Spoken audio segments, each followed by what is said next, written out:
Aujourd'hui, on est face à une crise d'une ampleur inédite. Il y a une conjonction de différents facteurs qui montrent que c'est l'action humaine qui altère en majorité l'état de la planète et de la biodiversité et des écosystèmes.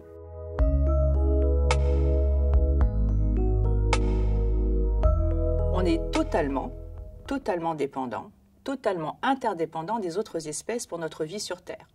L'air que vous respirez, ça provient d'écosystèmes en bonne santé. L'eau que vous buvez, que l'on boit, ça provient des écosystèmes. La nourriture provient des écosystèmes. Donc nous, on est une espèce vivante. Parmi toutes ces espèces vivantes, on est une espèce qui a la capacité de détruire à une échelle considérable, c'est ce qu'on a fait malheureusement, et c'est le constat d'urgence qu'on mène actuellement avec les scientifiques, décrit depuis des années sans qu'il y ait un écho suffisamment fort pour qu'il y ait un grand changement de nos comportements et de notre manière d'habiter la Terre, je dirais de cohabiter la Terre avec les autres espèces du monde vivant. Donc en fait, la question de la biodiversité, elle est vitale. Sans biodiversité, il n'y a pas de vie sur Terre. Sans biodiversité, il n'y a pas de possibilité pour l'être humain de vivre sur cette planète. L'investissement le plus important actuellement, c'est vraiment de se dire, on est, nous, êtres humains, en interaction avec les autres êtres humains, sur une planète qui est bien vivante, et que l'impératif, c'est de la maintenir bien vivante. Pour nous, pas pour elle, parce que sans nous, elle ira très bien, peut-être même mieux. Et il y a des études qui montrent très bien que les personnes qui sont proches de la nature vont beaucoup mieux mentalement que d'autres et qu'on a besoin du vivant, du réel vivant, pour être bien dans sa tête, dans sa peau d'être humain. L'humain est aussi capable de changer la trajectoire et la course du temps. On peut stopper. Il y a des pratiques qu'il faut absolument stopper. Il y a d'autres pratiques qu'il faut encourager. Et on a tout un système de connaissances et des communautés, notamment autochtones et locales, qui savent vivre en harmonie avec leur environnement, qu'on peut partager à l'échelle planétaire, qu'on peut peut-être aussi mettre en application à d'autres échelles, et donc complètement changer le récit et passer d'un récit où l'humain est destructeur, prédateur, à un récit où l'humain devient gardien, protecteur du vivant. Et ça, c'est le rôle de l'UNESCO, à travers tous ces programmes, de montrer que non seulement c'est possible, ça existe déjà, mais que c'est aussi des solutions qui peuvent être accessibles à tout le monde. Donc il y a des raisons d'espérer et qu'il y a des raisons d'agir maintenant. Et c'est ce on démontre dans de nombreuses réserves de biosphère dans le monde entier, que des communautés humaines sont capables, quand il le faut, à des endroits précis, à des moments précis, de restaurer des écosystèmes comme des forêts tropicales, de régénérer, même de retrouver des espèces qui ont disparu ou qui sont en très mauvais état. L'être humain est capable de réparer, de régénérer ce lien au vivant, de restaurer, et puis ensuite de l'utiliser durablement pour pouvoir se développer sans pour autant le détruire. Donc dans les réserves de biosphère, on va promouvoir des approches où à la fois on peut conserver, utiliser durablement, et ces connaissances, ces pratiques, on va les transmettre aux générations présentes et aux générations futures. Dans le Tonlé Sap, par exemple, on travaille pour aider des femmes qui sont en difficulté à avoir des revenus complémentaires en s'investissant dans l'apiculture et en fait en favorisant la restauration d'abeilles locales dans des écosystèmes locaux. Et dans le Tonlé Sap, il y a des forêts qui sont inondables. C'est un des plus grands lacs réservoirs d'eau de la région, en Asie. Il y a des espèces d'abeilles qui sont locales. Et donc ce programme aide à restaurer ces abeilles-là, aide ces femmes à avoir un revenu complémentaire à travers l'apiculture. Et on a un programme de sensibilisation, d'information et de formation, notamment à l'égard des guides touristiques, parce que le Tonlé Sap attire énormément de visiteurs et de touristes qui ne sont pas du tout au courant du rôle clé, sentinelle des pollinisateurs comme les abeilles, qui sont des pollinisateurs clés pour les fleurs, les fruits, les arbres, qui nous permettent après de nous nourrir. Donc ces abeilles locales permettent de butiner des fleurs locales, des fruits dans des arbres qui sont par exemple dans cette réserve de biosphère du Thône, les sapes, qui sont inondables avec le lac, et les fruits de ces arbres tombent dans le lac.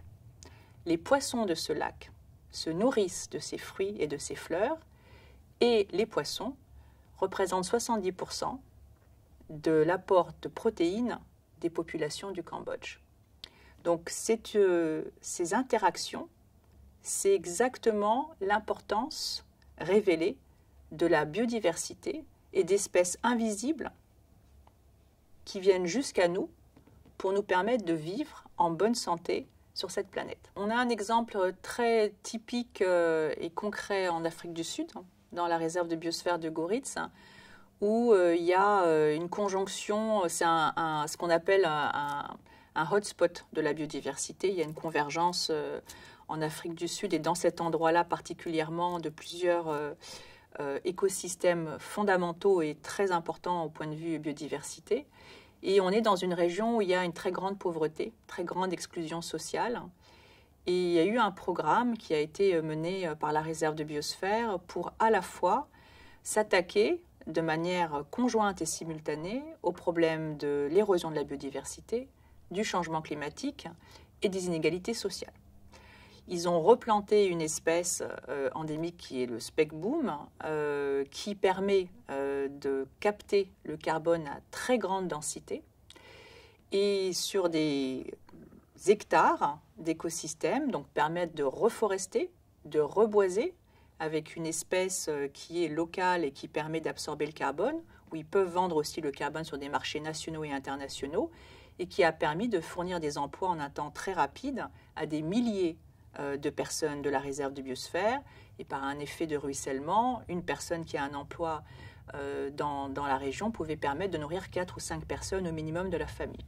C'est la force de l'UNESCO et c'est la force du réseau MAB, et particulièrement des réserves de biosphère, de montrer en fait que la coopération et ensemble, ça va être la seule et unique manière de faire face aux enjeux auxquels on doit faire face actuellement, qui sont gigantesques. Ça veut dire que ça peut vraiment effrayer, quand on lit les rapports scientifiques, l'ampleur de ce qui est en train de se passer collectivement sur cette planète. C'est la force du réseau et la force des réserves de biosphère, c'est de montrer que c'est que ensemble et que par la plateforme de coopération que l'on offre à l'UNESCO qu'on pourra y arriver. Par exemple, entre la France et l'Allemagne, les Vosges du Nord et Palatinat, où ils essayent justement ensemble, et ils l'ont fait, ils ont réintroduit une espèce emblématique qui est le lynx. Et ils ont réussi à réintroduire ensemble cette espèce. Ils font des marchés de producteurs et de fermiers annuellement entre les deux pays qui ont connu la guerre.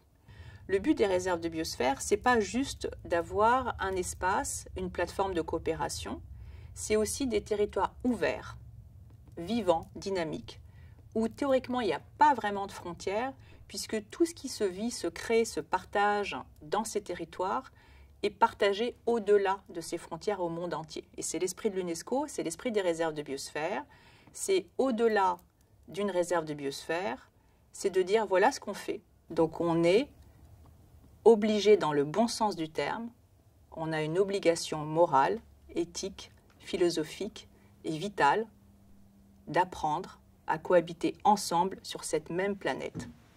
On a un grand programme sur 8 réserves de biosphère dans 4 pays d'Amérique latine, au Brésil, en Bolivie, en Équateur et au Pérou.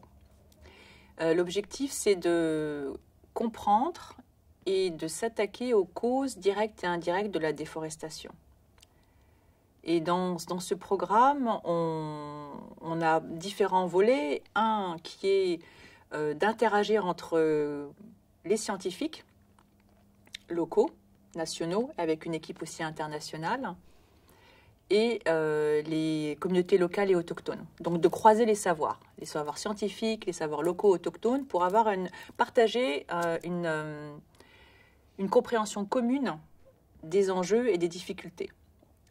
Et puis une fois qu'on comprend un peu ces enjeux, donc on va croiser par exemple des données satellitaires sur la déforestation, la couverture de déforestation, Et puis les connaissances très contextualisées, très locales sur des feux de forêt dans telle réserve de biosphère, à Beni en Bolivie par exemple.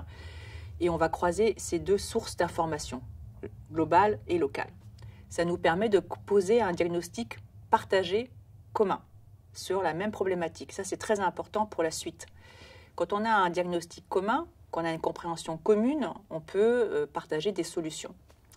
Et la deuxième étape, c'est de dire, OK, donc là, on comprend que les causes de la dégradation des écosystèmes ou les causes de l'augmentation de la fréquence des feux de forêt, c'est lié à telle pratique d'usage des terres, c'est lié aussi à une combinaison avec le changement climatique qu'on observe qu'il augmente depuis quelques années. Donc, quelles sont les solutions?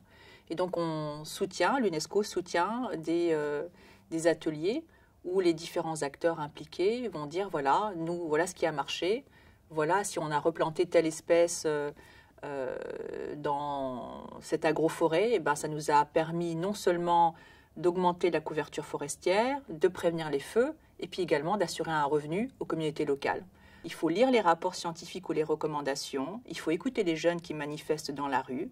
Il y a vraiment quelque chose de majeur qui est en train de nous arriver, et on a la solution si on agit tous ensemble. Et c'est un peu aussi ce que fait l'UNESCO à travers tous ces programmes et ce que font toutes les personnes qui sont engagées dans le programme MAP depuis des années et qui essayent de montrer qu'un autre monde est possible. Il est non seulement possible, il est déjà en cours.